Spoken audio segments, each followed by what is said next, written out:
Midnight patrol dead quiet. Kale liked it that way. The rain slicked the permacrete, turning the neon bleed of Sector 9 into a watercolor nightmare. Smelled like synth oil and piss. Home sweet home. His boots crunched over discarded synth noodles and shattered glass, a familiar rhythm in the city's grimy heart. This was his territory, a stretch of forgotten industrial wasteland he'd carved out for himself after the corporate wars spat him out. He kept it clean.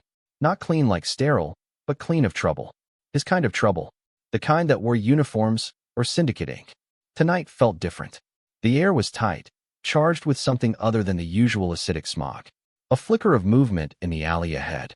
Too fast for a scavenger drone, too fluid for a junkie. Kale's hand went to the grip of the heavy pistol holstered on his thigh, a habit forged in fire and orbital drops. He moved without a sound, hugging the rusted metal wall of a defunct cannery. The sounds hit him first. Labored breathing, ragged and sharp. The crackle of a plasma discharge, short and contained. A grunt of pain. He peered around the edge of a dumpster overflowing with slag. 3 figures. 2 of them were wardens, corporate enforcers in matte black armor, their helmets glowing with dull red optics. They had the third cornered. A woman. She was not from around here. Not from this planet. Even in the grime and shadows, she burned with a cold, fierce light. Tall, impossibly slender, with skin the color of polished moonstone. Her hair was a cascade of silver, matted with dirt and something dark that dripped onto the pavement. She held a blade that shimmered, a sliver of captured starlight, but her movements were strained. A deep gash ran down her left arm, and her leg buckled as she shifted her weight. She was losing. Surrender, Asset. The lead warden's voice was a metallic rasp. The mandate is clear. Alive is preferred, not required. She spat. The glob of saliva sizzled on the warden's visor. It was silver. I am no one's asset, cur, she hissed, her voice a low, dangerous melody. Her accent was sharp, alien. The second warden raised its rifle. Kale had seen enough. He didn't know why. Maybe it was the way she stood, broken but unbent. Maybe he was just bored. He stepped from the shadows. Evening, gentlemen, he said, his voice flat. Lost. The red optics of both wardens swiveled to him. This is restricted corporate business, the lead one said. Move on, citizen. This is my block, Kale replied, not moving. And you're making a mess. The warden took a step toward him. Last warning. Kale's pistol was in his hand before the warden finished the sentence. The first shot was a concussive blast that shattered the warden's helmet optics. The enforcer staggered back, blind. Kale didn't hesitate. A second round, armor-piercing, punched through the neck seal. The warden dropped like a sack of scrap metal. The second warden reacted, turning its rifle on him. Too slow. The silver-haired woman exploded into motion. Despite her injuries, she was a blur of lethal grace. Her blade slid between the plates of the warden's armor, severing power conduits and synthetic muscle. The warden convulsed, then fell silent. The alley was quiet again, save for the hum of failing electronics and the steady drip of rain. And her ragged breathing. Kale kept his weapon trained on her. She turned, her eyes fixing on him. They were the color of a winter storm, swirling with silver and gray, and they held no gratitude. Only suspicion.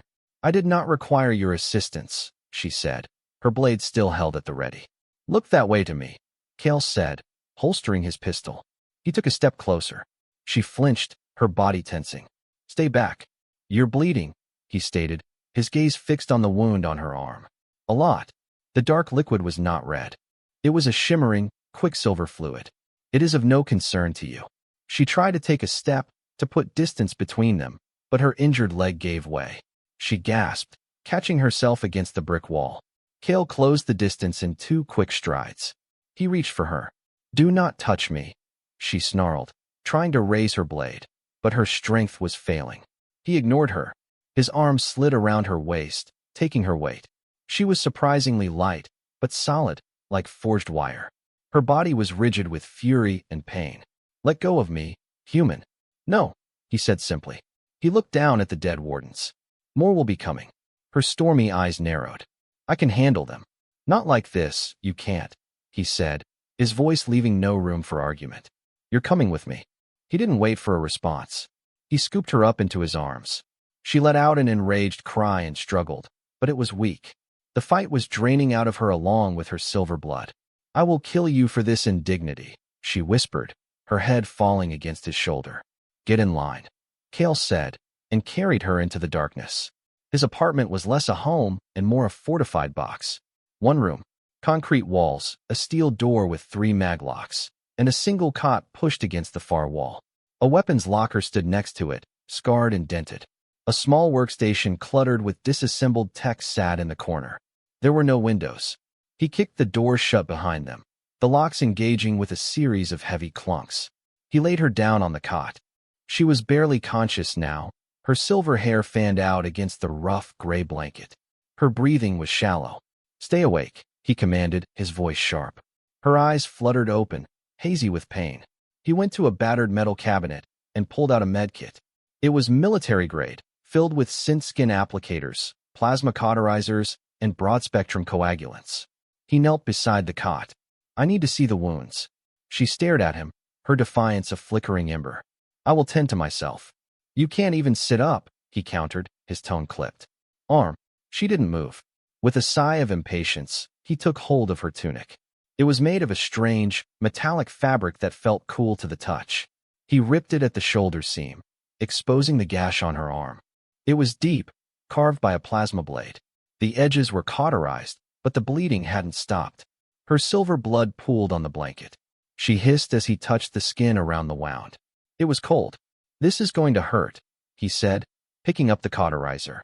"I have endured worse than a primitive human's touch." "Good for you." He pressed the glowing tip of the device to the wound.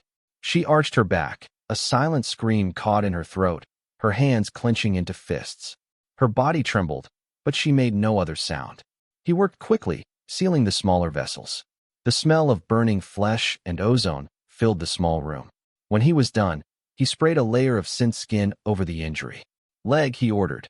She glared at him, her breath coming in ragged pants. He didn't wait for permission this time. He tore the fabric of her trousers, revealing a brutal puncture wound in her thigh. A shard of shrapnel was embedded deep in the muscle. "Hold still." He took a pair of pliers from the kit.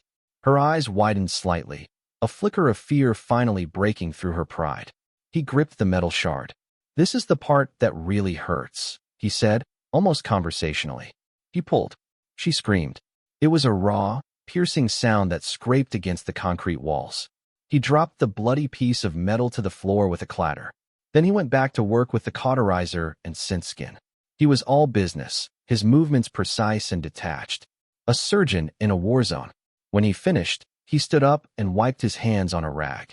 She lay on the cot, pale and trembling, her eyes closed. He thought she might have passed out. He went to the small food synthesizer and punched in a code. A steaming cup of nutrient paste dispensed. He took it back to the cot. "Sit up. Drink this." Her eyes opened. They were clearer now, the pain replaced by a wary intensity. "I will not be fed like a helpless child." "Fine. Star." He placed the cup on the floor beside the cot and turned away. He walked over to his workstation and began cleaning his pistol, disassembling it with practiced ease. The silence stretched, broken only by the sound of metal clicking against metal. He heard a faint rustle behind him. He glanced over his shoulder. She was struggling to sit up, her face a mask of pained determination. She managed to prop herself up against the wall, her jaw tight. Her hand reached down, fingers trembling slightly as she picked up the cup. She drank the nutrient paste, her pride warring with her body's desperate need for fuel. He turned back to his work. A few minutes later, her voice cut through the quiet. "Why?" He didn't look at her. "Why what? Why did you intervene?" He reassembled the slide on his pistol with a satisfying click. "They were making a mess on my block." "That is not a reason," she insisted. "That is an excuse." He finally turned to face her. She was watching him, her gaze sharp and analytical, as if trying to dissect him piece by piece. "What do you want from me?" she asked. "Nothing," he said. "Everyone wants something," she countered. "Your kind most of all." "I'm not your kind," he said, his voice hard. "And I'm not everyone." He stood up and walked to the weapons locker. He pulled out a fresh power cell for his rifle and began to load it. "You should rest," he said, his back to her. "They'll be back, and they'll bring friends. I am not afraid." "You should be," he said, slamming the locker shut. "Because next time, I might not be bored." He He spent the next few hours modifying the sensors at his door, linking them to a portable datapad.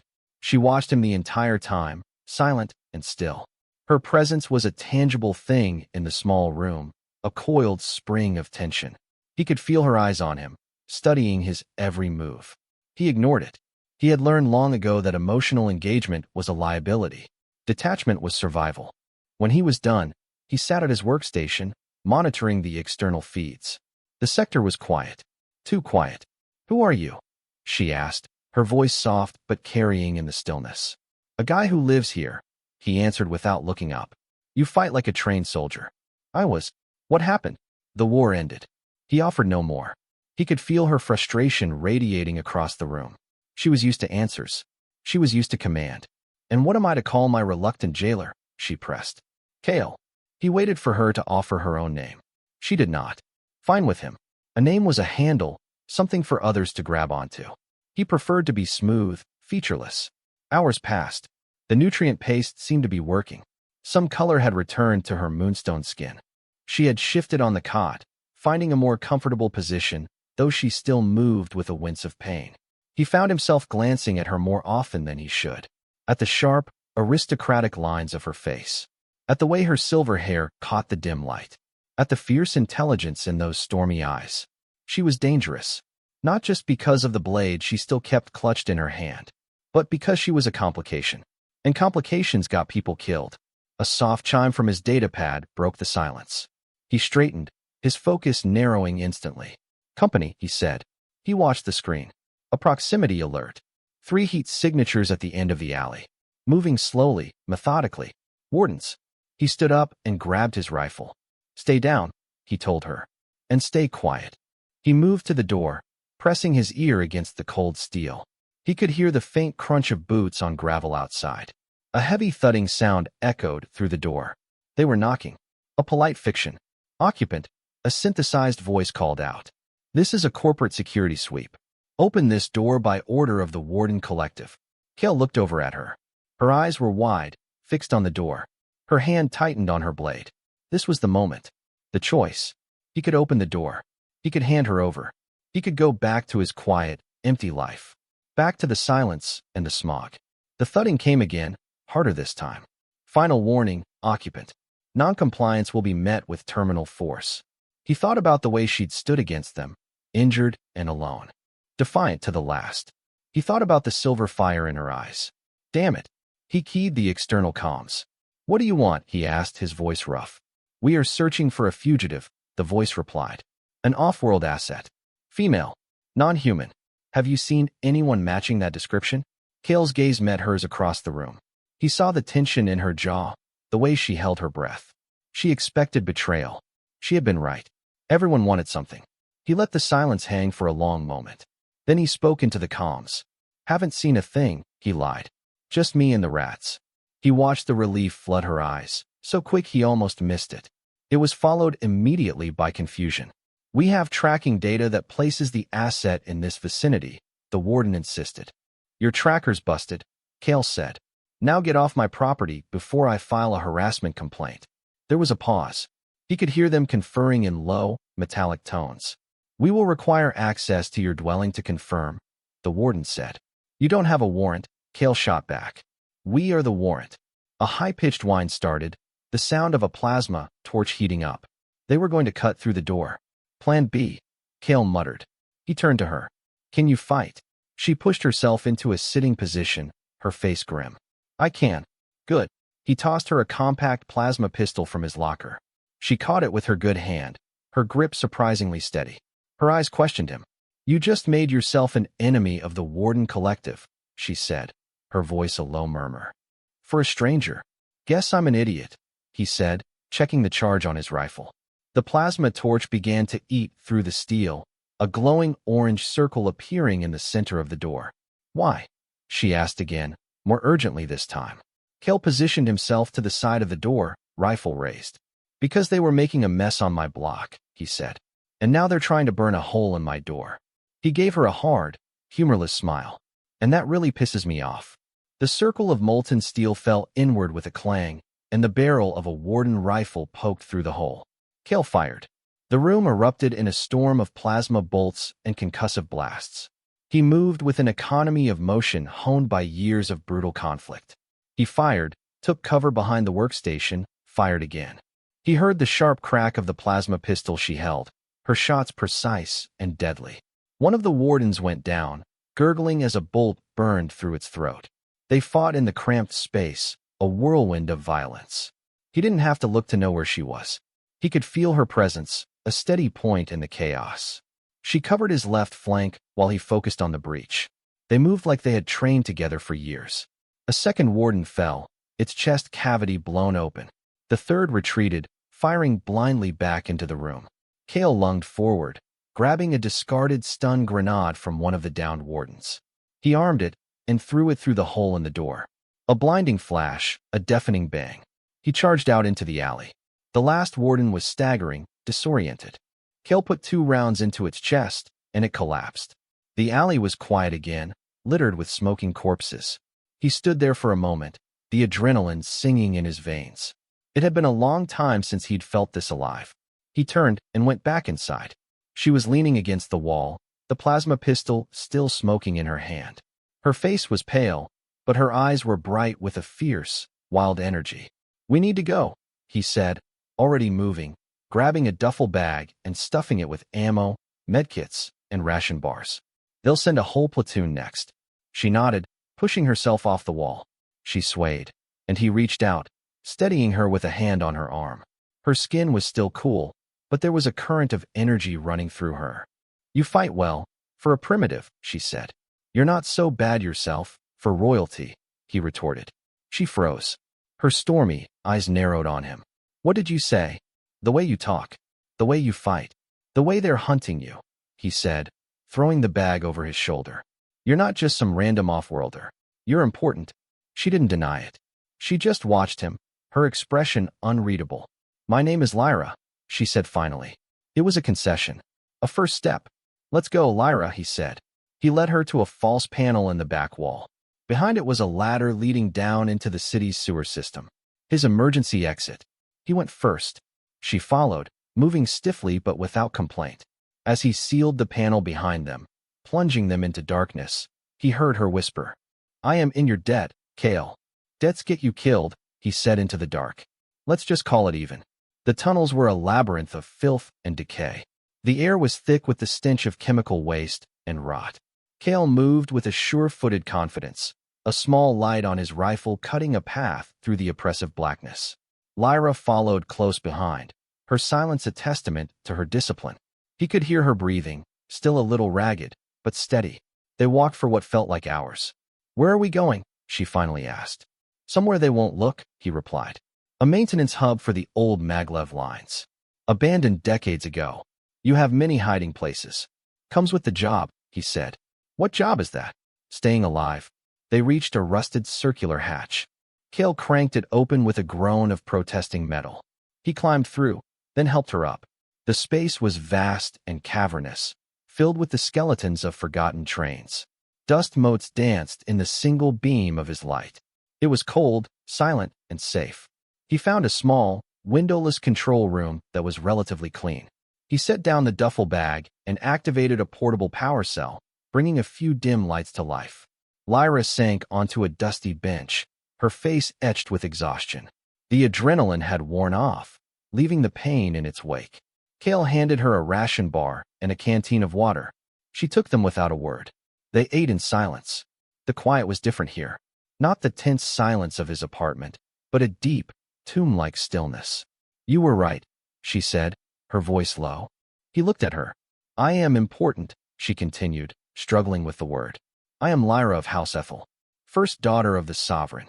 A princess, or a queen." He just nodded. "My sisters and I were ambushed during a diplomatic mission. A betrayal from within our own court." "Who?" "My uncle. Vareth." She spat the name like poison. "He wants the throne. He framed us for treason and hired these wardens to hunt us down, to eliminate any claim to the succession." "Your sisters?" he asked. A shadow passed over her face. "We were separated. I do not know if they live." He saw it then. Beneath the pride, beneath the warrior's shell. A crack in the armor. A flicker of raw, aching vulnerability.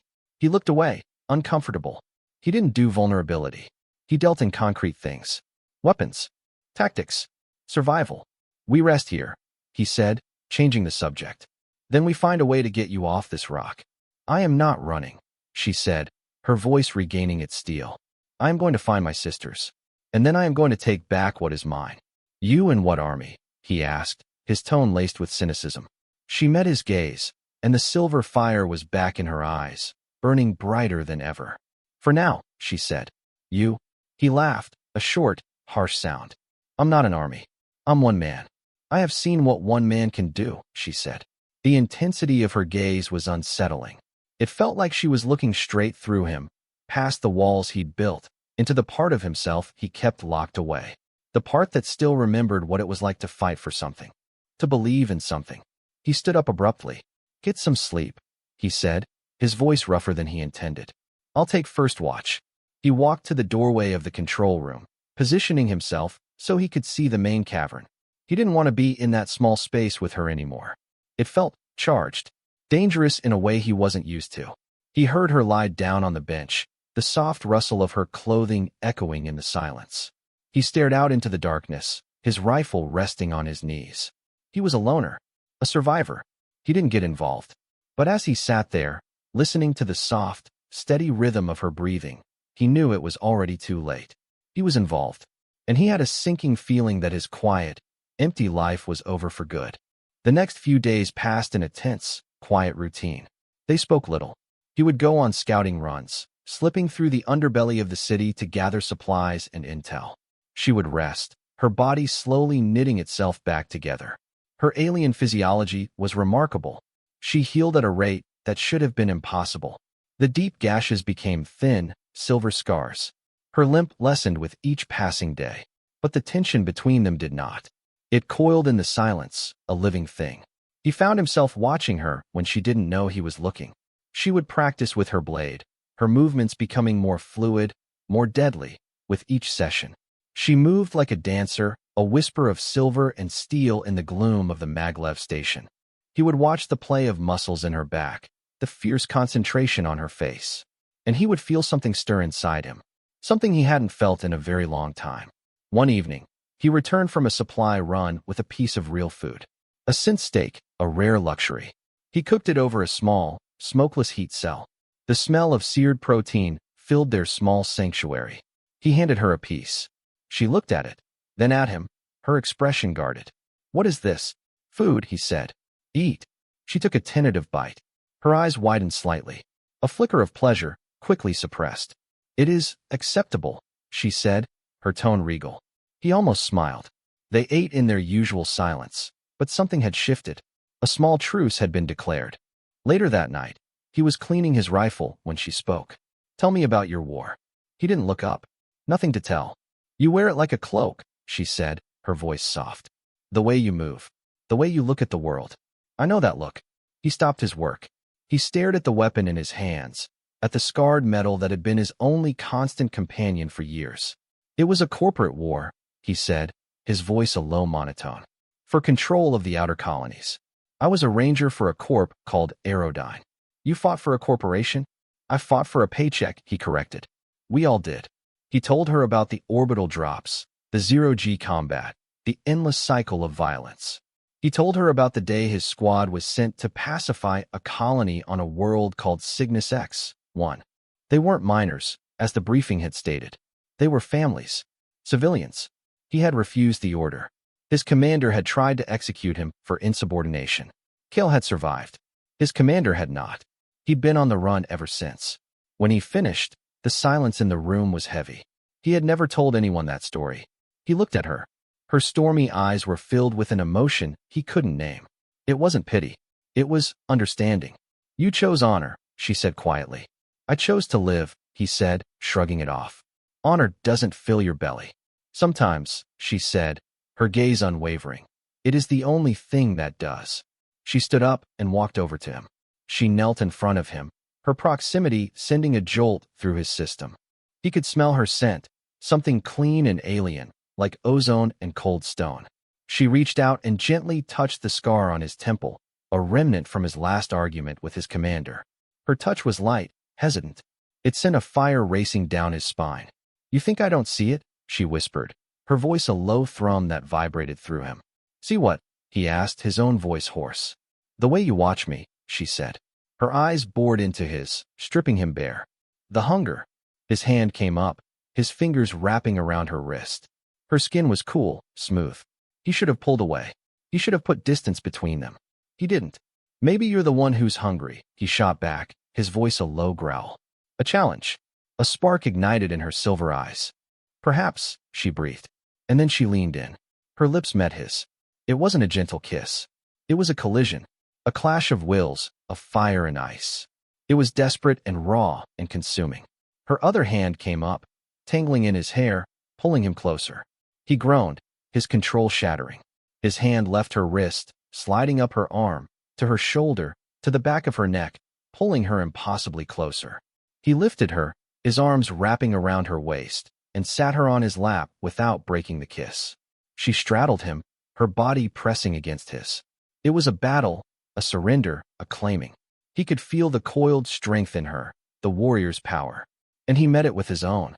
His hands roamed her back, her sides, learning the sharp, elegant lines of her body. She broke the kiss, gasping for air, her forehead resting against his. Her silver eyes were dark, turbulent pools. "This is a mistake," she whispered. "I know," he breathed, his lips finding the pulse that hammered at the base of her throat. "I do not do this," she said, her voice strained as his hand slid under her tunic, his fingers splaying across the bare skin of her back. "Neither do I," he murmured against her skin. And then there were no more words. There was only the rustle of clothing being torn away, the hiss of indrawn breaths, the press of skin against skin in the dim, dusty light. It was not gentle. It was not tender. It was a raw, primal claiming. A violent catharsis. Two solitary warriors finding a brutal, desperate solace in each other's arms. Afterward, they lay on the dusty floor, tangled in each other's limbs, their bodies slick with sweat. The silence returned, but it was different now. The tension was gone, replaced by a fragile, humming intimacy. Lyra stirred, propping herself up on one elbow to look at him. Her silver hair was a mess, her lips were swollen, and she had never looked more beautiful. "What have you done to me, human?" she asked, her voice soft with a kind of bewildered awe. "Same thing you've done to me," he answered, his voice rough. He reached up, tucking a stray strand of silver hair behind her slightly pointed ear. She leaned into his touch, a small, unconscious gesture that spoke volumes. Their dynamic had shifted. Irrevocably. They were no longer just allies of convenience. They were something else. Something more. And they both knew it was going to get them killed. The fragile peace was shattered 3 days later. Kale was returning from a scouting mission when he saw the smoke. A thick, black column rising from the direction of the maglev station. A cold dread seized him. He ran. He moved through the tunnels at a reckless pace, his heart hammering against his ribs. He burst into the cavern to a scene of devastation. The old trains were on fire, twisted metal skeletons engulfed in chemical flames. Warden corpses were scattered everywhere, some cut down by Lyra's blade, others blasted by plasma fire. He found her near the control room, standing over the body of a warden commander. She was breathing heavily, her silver blade dripping with their black, oily blood. She had a new wound, a deep burn along her ribs, but she was standing. She was alive. Relief washed over him, so potent it almost brought him to his knees. "They found us," she said, her voice grim. "I can see that," he said, his eyes scanning the destruction. "How many?" "A dozen. This was their commander." "They'll send more," he said. "We can't stay here." Their sanctuary was gone. His last bolt hole, compromised. "I know," she said. She looked at him, her eyes burning with a new resolve. "It is time to stop hiding. What do you have in mind?" "They have a central command post in this city. A relay tower they use to coordinate their forces," she explained. "If we can take it, we can disrupt their network. And we might find information on my sisters." It was a suicide mission. A direct assault on a fortified warden position. "That's insane," he said. "Is it?" she countered, taking a step toward him. "Or is it more insane to keep running, waiting for them to pick us off one by one?" She was right. He knew she was right. His life of hiding, of staying detached, was over. She had ended it the moment she fell into his alley. "All right," he said. We go on the offensive. He patched up her new wound, his touch more gentle this time. She didn't pull away. They gathered what little they had left. Ammo. A few ration bars. As they prepared to leave, Lyra paused. Kale. He turned. Before, in your apartment, you lied for me. You chose my side when you had no reason to. I told you, he started. They were. Stop, she interrupted, her voice soft. I know the real reason. She stepped close, her hand coming up to cup his jaw. You saw a fight that needed fighting, she said. It is who you are. It is the honor you pretend not to have. He had no answer for that. They left the burning station behind, a pillar of smoke marking the end of his old life. They moved through the city's forgotten pathways, two ghosts with a singular purpose. During a brief rest in a darkened transit tube, she told him the rest of it. The politics of her world. The intricate web of alliances and betrayals. Vareth wasn't just after the throne. He was planning to sell their planet's resources to a hostile alien conglomerate, the very one that supplied the Wardens with their tech. Her sisters, Alara and Seraphina, were not just her siblings. Alara was a brilliant strategist, the mind behind their royal fleet. Seraphina was a fierce warrior, commander of the royal guard. Without them, Lyra's claim to the throne was weakened. They are the key, Lyra explained, her voice tight with worry. Vareth knows this. He will be holding them, trying to turn them, or worse. We'll find them, Kale said, his voice a low promise. He wasn't just fighting for her anymore. He was fighting for them, for their world. The Warden Relay Tower was a spike of black metal and glowing red lights that pierced the smog-choked sky. It was surrounded by high walls, automated turrets, and patrols of armored enforcers. Getting in would be impossible. Impossible is a word for those who have other options, Lyra said, studying the schematics Kale had managed to steal from a terminal. They spent a full day observing, planning, learning the patrol routes, the shift changes, the blind spots in the sensor grid. Their plan was simple and suicidal. They would use the maintenance tunnels to get inside the perimeter wall, then scale the tower itself to bypass the ground-level defenses. That night, under the cover of a corrosive acid rainstorm, they made their move. The infiltration was a tense, silent ballet. They moved as one, a seamless unit of flesh and steel. He would disable a camera. She would slip past its gaze. She would point out a hidden sensor. He would jam its frequency. They were a perfect team. They reached the base of the tower undetected. The climb was a nightmare. The metal skin of the tower was slick with acid rain, the wind threatening to tear them from their handholds. Kale climbed, his muscles screaming in protest. Lyra was above him, moving with an unnatural grace, her lighter frame making the ascent easier. Halfway up, a patrol drone swept past. They froze, pressing themselves flat against the tower, their bodies flush against each other. Kale could feel her heart beating against his chest, a rapid, steady rhythm. The drone's searchlight passed over them, inches from their position. It moved on. They started climbing again. They entered the tower through a ventilation shaft on the 50th floor. The interior was a sterile maze of white corridors and humming servers. The final battle began. It was not a firefight. It was an extermination. They moved from floor to floor, a whirlwind of death. Kale's rifle barked, dropping wardens with brutal efficiency. Lyra's blade sang, a silver arc of destruction in the harsh fluorescent lighting. They protected each other instinctively. He would lay down suppressing fire while she closed the distance. She would cut down an enemy flanking him before he even saw the threat. It was synergy. It was beautiful. They fought their way to the central command center at the top of the tower. The blast doors were sealed. Stand back, Kale grunted, planting a breaching charge. The explosion ripped the doors from their hinges. They stormed the room. It was filled with technicians and a handful of elite wardens in crimson armor. In the center of the room, on a massive view screen, was a face. A man with Lyra's silver eyes, but twisted with cruelty and ambition. Vareth. So, the little stray has found a pet. Vareth's voice dripped with condescending amusement. I am impressed, niece. But your rebellion ends here. The Crimson Guards charged. The fight was furious, close-quarters combat. Lyra engaged two of them, her blade a blur. Kale took on the other three, his rifle useless at this range. He drew his combat knife and went to work. He blocked a plasma sword, the heat searing his arm.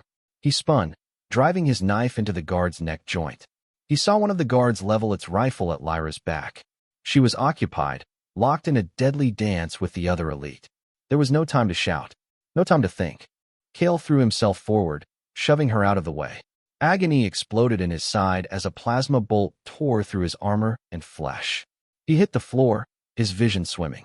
Lyra screamed his name, a sound of pure rage and anguish. She turned, and the last 2 crimson guards died in a spray of silver and black. She was at his side in an instant, her hands pressing against the smoldering wound. Kale, she choked out, her voice breaking. That's fine, he grunted, trying to sit up. Just a scratch. It was a lie. It was bad. On the screen, Vareth laughed. A touching, if predictable, sacrifice, he sneered. Now you will die alone, just like your sisters. What did you do to them? Lyra demanded, her voice trembling with fury. Oh, they're quite safe, Vareth said. Imprisoned in the capital's highest tower, awaiting public execution. A shame you won't be there to see it. The screen went blank. The information, Kale gasped, pointing at the main console. Get it? Lyra hesitated, torn. Go, he commanded. She ran to the console, her fingers flying across the alien interface. She downloaded everything. Troop movements, prison schematics, Vareth's private communications. When she was done, she rushed back to him. We have to go, she said, trying to pull him to his feet.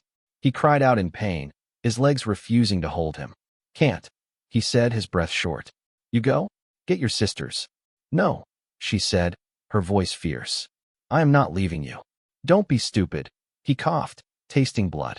I'm just slowing you down. I said no. Her silver eyes blazed with a desperate fire. She ripped a piece of her tunic and pressed it hard against his wound. You are not dying on me, Kale, she said, her voice a low, vicious promise. I forbid it. He almost laughed. Even now, she was giving orders. A queen to the last. His queen. He didn't know how, but she got him out of there. She half-carried, half-dragged him back into the maintenance shafts, just as Warden reinforcements stormed the tower. They found a new hiding place, a forgotten subway car in a collapsed tunnel. He drifted in and out of consciousness. He was aware of her, a constant, frantic presence. He felt her tending to his wound, her touch surprisingly gentle. He heard her whispering to him in her strange, melodic language, her voice thick with unshed tears. He had become her vulnerability, her weakness. And in that moment, in the fever-ridden darkness, he knew he would die for her 1,000 times over. He woke up to the taste of water. Lyra was holding a canteen to his lips, her face pale with exhaustion. You're awake, she said, relief flooding her voice. He tried to sit up. The pain was a dull, throbbing fire in his side, but it was manageable. He looked down. His wound was dressed with a strange, bioluminescent gel that pulsed with a soft, silver light. What is this? A healing salve of my people, she explained. I had a small amount in a hidden pouch. It has stabilized you. He looked at her, really looked at her. There were dark circles under her eyes. She hadn't slept. She had stayed with him, protected him. Thank you, he said, the words feeling inadequate. It is I who should thank you, she said, her voice soft. You saved my life. We're even, he managed. She shook her head, a small, sad smile touching her lips. No, I do not think we will ever be even, you and I. They had the data. They had a target. But they were still 2 people against an army. We need help, Kale said, his voice raspy. There is no one to help us, Lyra said, her hope wavering. Maybe there is. He told her about the other corporate exiles, the deserters, the forgotten soldiers, the ones who, like him, had been chewed up and spat out by the system. They lived in the cracks of the city, a hidden network of survivors. They were dangerous, untrustworthy. But they hated the corporations more than they distrusted each other. It took them a week of Kale, leaning heavily on Lyra, navigating the city's underworld. He called in old favors, cashed in markers he'd been saving for a lifetime. He showed them the data Lyra had downloaded. Proof that the Wardens were just corporate puppets for a hostile alien power. Proof that this wasn't just about one off-world princess. This was about their city, their world, being sold to the highest bidder. He didn't ask for their help. He offered them a fight, a chance to hit back at the people who had ruined their lives. Slowly, a small, ragged army began to form. They were a motley crew of grizzled veterans and desperate survivors. But they knew how to fight, and Lyra gave them something to fight for. She stood before them, no longer a fugitive, but a queen. She spoke of freedom, of defiance, of taking back what was stolen. Her voice resonated with a power that transcended language. They would have followed her into hell. And that's exactly where they were going. The assault on the capital prison was swift and brutal. Kale's ragged army created a diversion, a chaotic, citywide assault that drew the bulk of the warden forces away from the prison. He and Lyra led a small strike team inside. They fought their way to the highest tower, their movements a symphony of destruction. They found Alara and Seraphina in a high-tech cell, weakened but alive. The reunion was short, fierce. Alara, the strategist, her eyes sharp and calculating even in her prison fatigues. Seraphina, the warrior, who immediately took a plasma rifle and looked ready to kill. "It is good to see you, sister," Seraphina said to Lyra with a grim smile. Alara's gaze fell on Kale, who was standing guard at the door. She looked at Lyra, then back at Kale, and a knowing look passed between the sisters. "We have to move," Kale said, his voice cutting through the moment. "They're rerouting forces." Their escape was a running gun battle through the corridors of the prison. The four of them fought together, an unstoppable force. Lyra and Seraphina were a whirlwind of blade and plasma fire. Kale and Alara provided tactical support, calling out enemy positions, covering their flanks. They made it to the roof, where a stolen transport waited. As they lifted off, the city burning beneath them, Lyra looked at Kale. Her eyes were filled with a gratitude so profound it left him breathless. They had won the battle, but the war was far from over. With her sisters free, Lyra's cause gained legitimacy. Alara used the warden data to broadcast Varith's treason across the planet. The people, who had been living in fear, began to rise up. The final confrontation took place in the skies above the capital city. Lyra, her sisters, and Kale led the charge from the bridge of a reclaimed Athelian warship. Varith's fleet, supported by his corporate allies, met them in a firestorm of plasma and laser fire. The battle was titanic. Kale had never seen anything like it. But he wasn't a soldier anymore. He was the queen's protector. He stood by her side on the bridge, his rifle in his hands, as she commanded her fleet with a calm, deadly precision. They boarded Varith's flagship. Lyra confronted her uncle in the throne room he had stolen. Their duel was epic, a clash of silver blades that echoed with generations of history and betrayal. Lyra was faster, stronger. She fought with the fury of a wronged queen, with the love for her people, with the memory of the man who had fought for her when she had nothing. She disarmed Varith, the point of her blade at his throat. He was defeated, and the war was over. Days later, the grand hall of the Athelian palace was filled to capacity. Representatives from every province had gathered for Lyra's coronation. She stood before her people, not in armor, but in the shimmering silver robes of a sovereign. She was magnificent. Kale watched from the shadows, his job done. He was a relic of the war, a ghost who didn't belong in this bright, peaceful world. He planned to slip away after the ceremony, back to the grime and the smog. It was where he belonged. Lyra was crowned. The cheers of her people were deafening. She raised a hand for silence. "I did not achieve this victory alone," she said, her voice ringing with authority. Her silver eyes scanned the crowd, searching. "They found him. There was one who stood with me when I was hunted and alone," she declared. "A human warrior who showed me the meaning of honor." Kale, step forward. A path cleared. Every eye in the hall turned to him. He didn't move. This wasn't part of the plan. Seraphina appeared at his side and gave him a not-so-gentle nudge. He walked forward, his combat boots echoing on the polished marble floor. He felt 1,000 times more out of place than he had in any firefight. He stopped before the throne. Lyra descended the steps, her gaze never leaving his. She stood before him, the queen of an entire world. "You have fought for my life, for my family, for my people," she said, her voice loud and clear for all to hear. "I owe you a debt that can never be repaid." "No debts," he said, his voice a low rasp. She smiled, a genuine, breathtaking smile. "Our laws are very clear on this matter," she continued. "A life debt to the sovereign must be honored. Your life is now bound to the throne. And to me." She turned to the assembled court. "By the ancient laws of Ethel, I claim this man, Kale, as my protector, my counsel, my consort. A shocked murmur rippled through the hall. Alara and Seraphina, standing to the side, were beaming. Kale's mind reeled. Consort. King. That's not, he stammered. Lyra leaned in close, her voice a whisper only he could hear. Did you think I would let you go? She murmured. Did you think I would let you return to your shadows and your silence? You are mine, Kale, as I am yours. She took his hand, her cool fingers lacing with his. In front of her entire world, she raised his hand to her lips and kissed his scarred knuckles. A public declaration. A final, unbreakable bond. Later that night, in the Queen's private chambers, he found her staring out at the twin moons of her home world. This is insane, he said, for what felt like the 100th time. Is it? She turned, a playful light in her silver eyes. I thought it was rather romantic. I'm a broken-down soldier from a backwater planet. I don't know the first thing about being a consort. You will learn, she said, walking toward him. She stopped in front of him, her hands resting on his chest. The law is quite specific, she said, her voice dropping to an intimate whisper. Our union must be formalized. There are rituals, and rules, she added, her lips curving into a smirk.